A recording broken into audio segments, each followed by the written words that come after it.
Hello everyone. So our reading for this evening is on the chapter, the topic is, what is it to fail spiritually? And so this first passage is from the Gospel of St. Matthew, chapter 25. Jesus tells the parable of the 10 virgins, 5 of them wise and 5 foolish. They await their bridegroom, the Christ consciousness. The wise virgins keep the oil in their lamps, symbolic of their devotion, lit through the night. The foolish virgins place no oil in their lamps. These foolish ones are like the average devotee, going through the motions of outer ritual, but keeping no fire of love burning in the heart. When the bridegroom's coming is announced, the foolish virgins realize their mistake and hasten out to purchase oil. During their absence, the Christ consciousness comes and embraces those who have been awaiting him with devotion.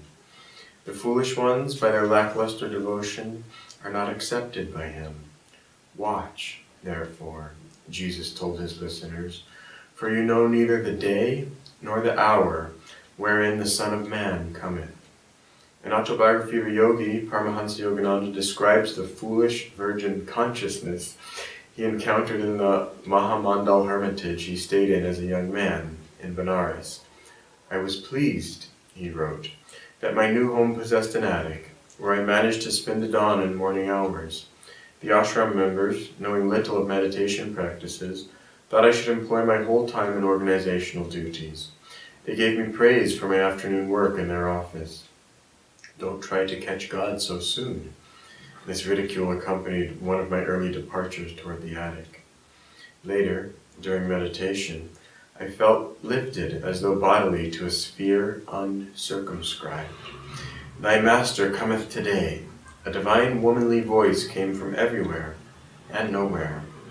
This supernal experience was pierced by a shout from a definite locale. A young priest nicknamed Habu was calling me from the downstairs kitchen. Mukunda, enough of meditation. You are needed for an errand. The Divine Mother's words were not spoken for the benefit of that priest, the foolish virgin, but for Mukunda, the wise virgin. For this was the day his guru, Sri Yukteswar, came to him. Grieve not, friends, if you feel that you have been foolish. No error is forever. Someday, if you keep your lamp lit now, your opportunity will come. In the Bhagavad Gita, the 6th chapter, Krishna promises every devotee, Arjuna, none who works for self-redemption will ever meet an evil destiny. Spiritual failure, though a deep disappointment, is always temporary. Eternal hellfire is but a projection of vindictiveness in the man. Eternal hellfire is but a projection of vindictiveness in the human mind. Thus, through Holy Scripture, God has spoken to mankind. Let's start right there about eternal damnation that many misunderstanding Christians speak of. And Swami Kriyananda tells us that a finite cause cannot have an infinite effect. And for me, that's very comforting. That, yes, we will make mistakes. We'll make mundane mistakes in this physical world. We'll make spiritual mistakes. But no matter what kind of mistakes we make, that we're not cursed forever. And really, it's us, we curse ourselves by feeling that, oh, I can't do anymore. That God is always there, God is always encouraging us, God is always helping us to move forward. But when we feel that we can't do anymore, then it's we who let down God, but God will never let down us. That Master tells us that a saint is a sinner who never gave up. And that's really the thing to think about in today's reading, that if we think too much, and we'll talk a little bit about it, but if we think too much about what it does it mean to fail spiritually, we might start thinking, well, I failed in this way, and well, God must know that I did that wrong thing and this wrong thing, and that can be an eternal spiral that goes downwards. Swami Kriyananda tells us about a particular book, I forget the name of it, but a nun had left her body, she died, and she ended up going to that other place, ended up going to hell. And Swami thought, how could she, if she was, a good nun all of her life, how could she have gone to hell? And really there's multiple levels to the astral world, but she ended up going to one that was a little bit negative. And Swamiji thought that that was because she had thought of herself as a sinner. That she thought that she wasn't perfect, she had focused on the sin, and so in her mind at that final moment, that's where she ended up going. And so we need to convince ourselves that no matter what we've done, we are not sinners. There's another story of Paramahansa Yogananda being in a Christian church, a famous one at that time, and the priest or the minister or whatever was saying to everyone, "You're all sinners, get down on your knees, get down on your knees, you're all sinners." And everyone got down on their knees except for Paramahansa Yogananda. That he refused to say that he was a sinner. And you could think, well, yeah, he was a master, of course he wasn't a sinner. But even all of us, in our deepest aspect, we are not sinners either. Yes, we've made mistakes, but we shouldn't identify with those mistakes, that we should say that the mistake was made, and now we'll try to do better. And we can even blame God and say, "God, you made that mistake through me, let's not do it again." And in that way, if you can say that to God in a teasing manner, but in a correct manner, because it is true that it's God who's doing everything through us. And if you can begin to feel that, you see in the beginning your relationship with God might almost feel like that God's blaming you, that you've done the wrong thing. And you might even start to understand that it's God who's doing everything, so then you're blaming God, and you're saying, "Well, you're the one who did it through me, why don't you do better next time, God?" And there's this blame game going on. But as even human relationships become refined, then human beings no longer want to be in that negative spiral downward, but we as human beings want to work with each other and say, how can we help each other? How can we uplift each other? How can we find a solution to whatever problem is in front of us for us both to solve? And that's the type of relationship that we want to have with God also. That we want to say, okay, God, here's whatever problem it is, and how can we uplift the situation? How can we uplift our own consciousness? How can we uplift our feelings? Essentially, how can we work together, God? Because God is that uplifted consciousness. God is that good feeling that we're trying to achieve. What is it to fail spiritually? It is to live in a negative mood. It is to think that this world isn't joyful, to think that we can't be even more joyful, that we're going to go on achieving this state of joy until we achieve an endlessness state of bliss. And what a wonderful thought that is. Another wonderful thought that really sometimes just keeps me going in times that seem challenging is Swami Kriyananda used to often watch the movie Cinderella. And at the end of this movie, I believe that they say, "And they lived happily ever after."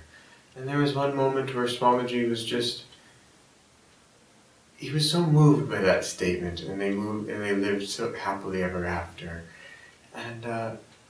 And he said, that's exactly how it is. And someone who was there watching the movie with him said, "Do you mean in Samadhi, sir, that we all live happily ever after in Samadhi?" And Swamiji said, yes. And it's nice to watch uplifting movies that have a joyful end where everyone lives happily ever after. But sometimes we think it's not possible. But it is possible. And it is possible when we start achieving these higher spiritual states, and it's our destiny to achieve that highest state of Samadhi. And in that state you realize that not only you will live happily ever after, but all human beings live happily ever after. That the ending for everybody is perfect bliss. And anyway, I like staying on that side of the topic rather than what is it to fail spiritually, but let's go ahead and get into it a little bit more deeply, and we'll go to what Christ was saying of his parable of the 10 virgins, 5 of them wise and 5 of them foolish. And the first aspect of this story is that we never know when God's going to come. Master said that he disappoints many saints, that if you pray, "When will you come, when will you come?" that you'll never get him that way. That you have to know in your heart, and you have to love God so much that it doesn't matter when he comes. That if he wants to come to you in 5 minutes, great. If he wants to come to you in 5 incarnations, that's all right. That we're here just to serve God, to do his will. And it doesn't matter exactly when he comes. And anyway, that's a deep, deep thing that one feels in deep states of meditation as the illusion of time starts to disappear. One realizes that God's always been here, that it's we who've been away from him, that it's we who've been away from God because our mind is restless, our heart is restless, that our mind has gone outward towards desires, towards Maya, thinking that we'll find fulfillment in this thing or the other thing, outward in the five senses. But as we withdraw our consciousness and go deeper into these deep states, that we realize God has always been there. But you see, and this comes back to this parable, we can't get there on our own, that we can't reach that state merely by willing, that it comes by God's grace, and that means that we have to open our hearts to God, and that we have to have ever new devotion, ever increasing devotion. That this parable speaks of the five wise virgins who had that devotion for Christ, and that is to say for the Christ consciousness, that it doesn't matter whether we're talking about this on the whichever side of the planet we're on, whether it's west or east, that it's the same thing for the gopis who had that wonderful consciousness for Krishna and that wonderful love for Krishna. And so the wise ones, that they kept cultivating that devotion. They kept working on it. They kept analyzing themselves and looking at their hearts and seeing, is my heart perfectly loving God in this form? And if you do love God in whatever form, he will come to you in that form. If you love God enough as Krishna, that he will come to you in that form. If you love God enough as Jesus, he will come to you as that form. But you have to pray believing.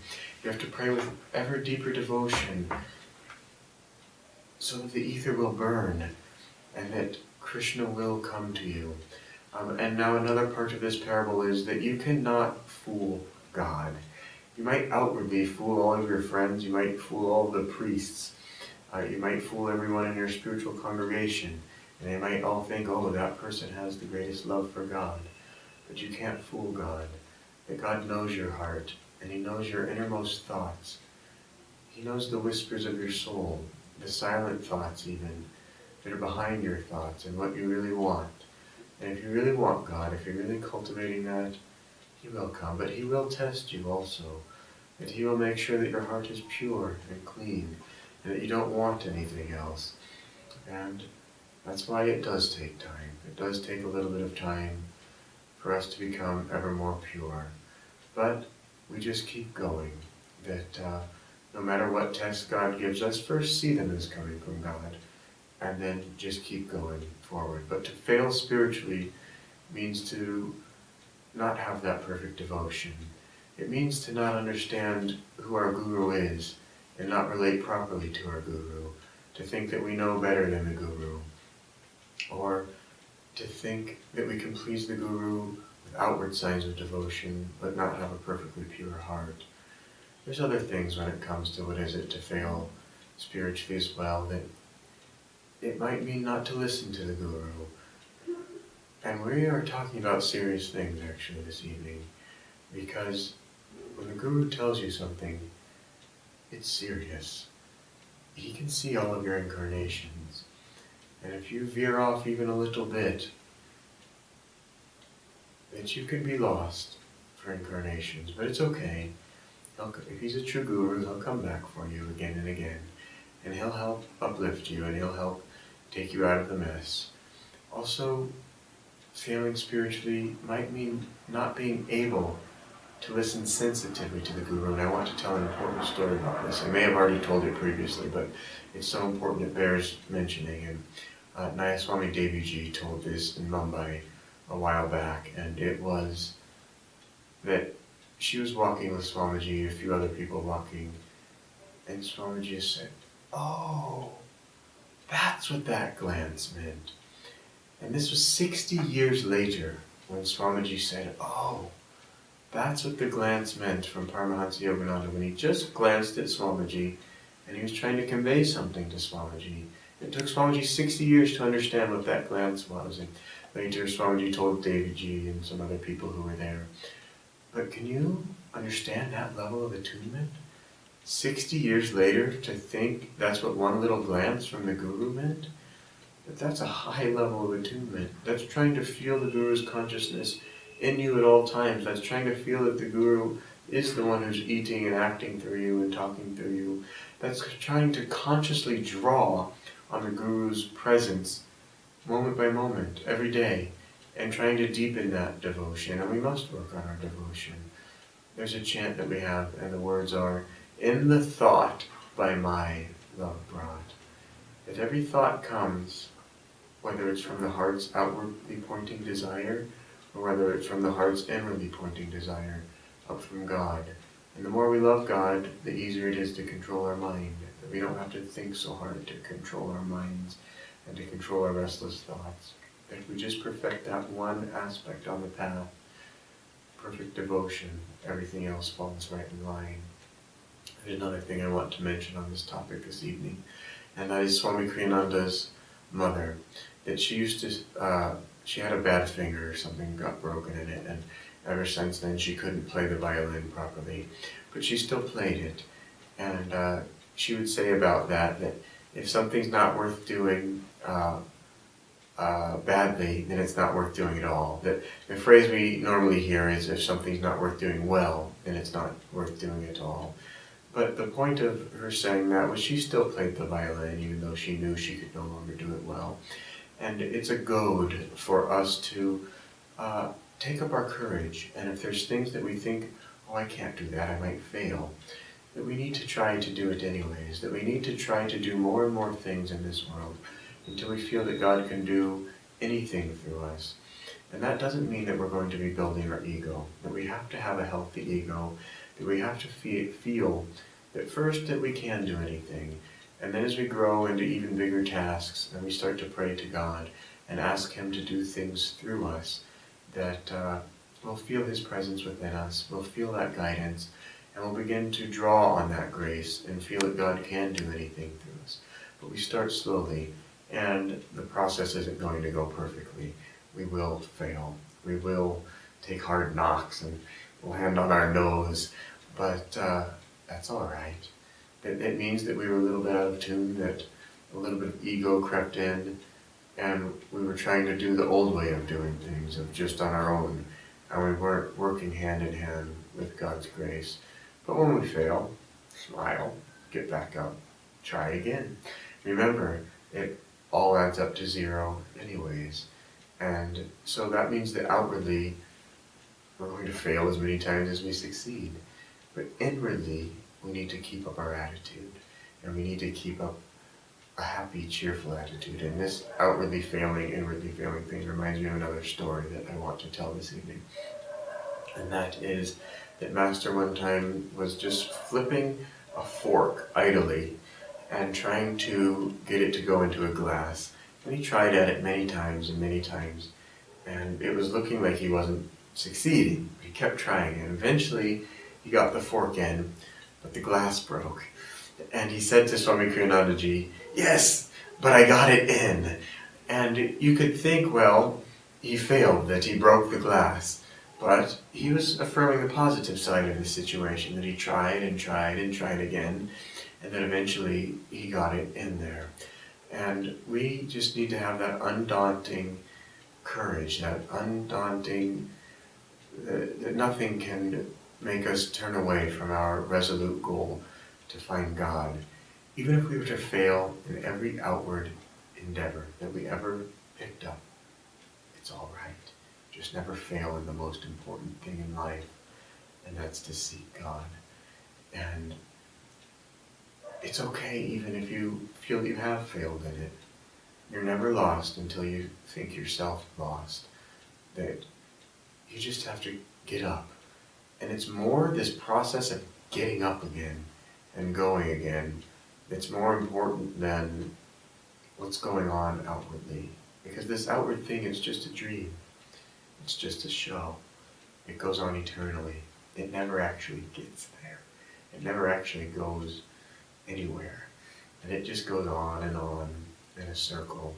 The only where that it gets is that one by one, slowly, people achieve liberation. One by one, people start to understand the important thing of why we're here.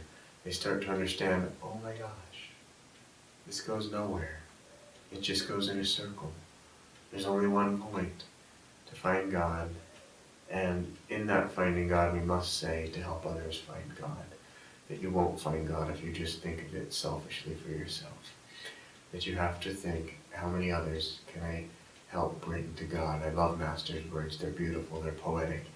That he said he would bring a bouquet of souls.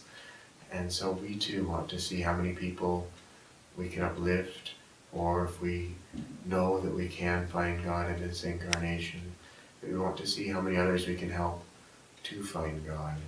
And how would one know that he could find God in this incarnation?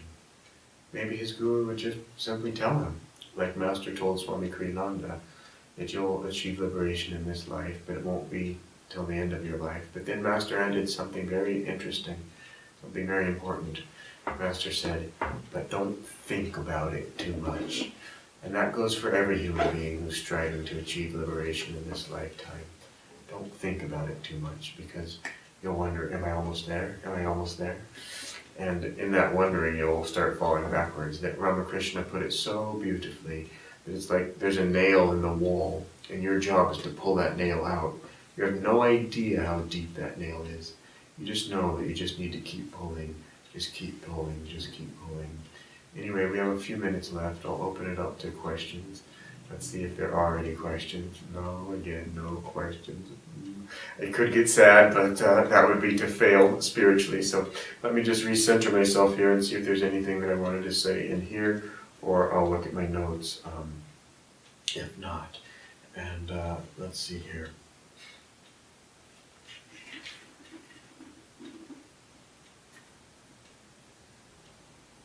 Okay, we talked about everything that I could think of here, although it's worth pointing out that Master, that he was ridiculed in the ashram for wanting to meditate too much. And I just want to point out that you at home, that make sure that you make your meditation practice an important priority in your life. I'm not saying put it before service, that has to happen too. But make sure that you have a balanced life of service and meditation. And balance is such an important thing on the spiritual path, that everything you could think of, that it comes down to, are you a balanced human being? Even it's an interesting thing, but deep in meditation that we begin to find that we're balancing almost, and this is on topic today, our will and drawing on God's will. That you're balancing that devotion of the heart plus your own personal willpower, even though at the end that's God's too, and you start to understand that. But in the beginning, you do need to draw on that. It seems like we have a question. So. 2 questions. Okay, 2 questions. Here we go. You talked about ever new devotion. Can you please explain more on this? Good. That's a wonderful question. Thank you. That devotion becomes lackluster if you just keep trying to go about it at the same way. That if you keep go ahead. And the other question is pretty similar in the sense, how does one develop love and devotion during challenging times? For it's easy to love during good times. So both. Okay, sure.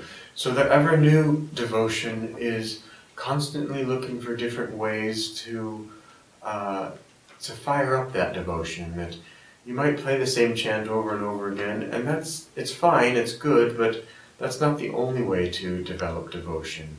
That in serving others, that you start to feel a love for those people, but don't personalize that love. Don't think that, oh, I love this person. Remember that you're serving God in that person, and that God is serving through you, and that it's not a human relationship that you're looking for in that devotion. But even then, this is a very fascinating point, and I'm going to try not to go over on time on this, but all of life, and this is something very interesting to think about, is that we are in personal relationships, that we are giving personal love to human beings because we are still in an ego, let's face it, it's what it is. But in each interaction, in each interchange with people, we are trying to spiritualize ourselves. We're trying to spiritualize that exchange of love and devotion and understand that it's God who's loving God. And so cultivate that aspect in service. So that's another way that you can begin to develop ever new devotion. Another way is to go deep within yourself in meditation, especially when things are going wrong. Go sit in meditation and you're trying to figure it out. You're trying to say, why is everything going wrong? Have I displeased God? Do I have bad karma? Why can't I meditate deeply? But then turn the mind off and dive deep within your heart. And if you do that, you'll come to a place where you feel that, okay, God, if you want whatever to come to me in life, it doesn't matter. I still choose to love you. You'll come to a place in your heart that, God, even if you do the worst thing to me, I don't care, God. I still love you. You'll come to a place inside of yourself that, God, I'm willing to take on 1,000,000 more incarnations of eternal suffering. As long as this one thing is there, God, as long as you allow me to have this one thing. And that's my devotion for you. And so go deep within. Find that ever new devotion. Talk to God. Listen to God.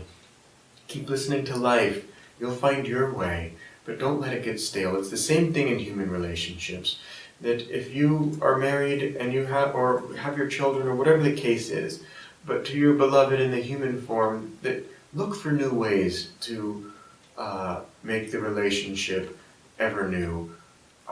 And let me go to the other story the other question so that I don't run out of time.